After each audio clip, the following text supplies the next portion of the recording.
आता स्त्रियांना hormonal imbalance का होईल, पहिले कारण शोधणं गरजेचं आहे. तर पहिले तिचा लाईफस्टाईलमध्ये काय चेंज झालाय हे पहिले बघणं गरजेचं आहे. आज जर स्त्री रात्री खूप जागरण करत आहे, तिची शिफ्ट आहे रात्रीची, तर तिचं जागरण हे होणारच आहे.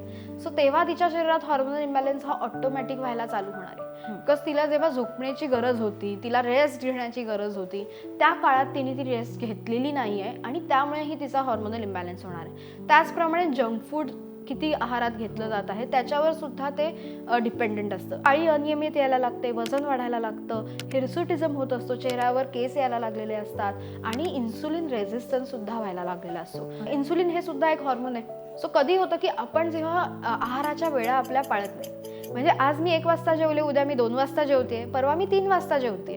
काम आहे, बरोबर आहे, कारण का काम करताना आपल्याला वेळा लक्षात राहत नाही, पण तरीही त्या वेळा लक्षात ठेवून त्या वेळेतच जेवणं हे खूप महत्त्वाचं असतं. आणि जेव्हा त्यांना कळतं की आपली लाईफस्टाईल ही खूप महत्त्वाची आहे, आपण हे जरी करेक्ट केलं तरी आपल्याला जास्त औषधं घ्यावी लागणार नाही, मग त्यांना कळतं की ह्याच्यात आपलाच बेनिफिट आहे कुठेतरी.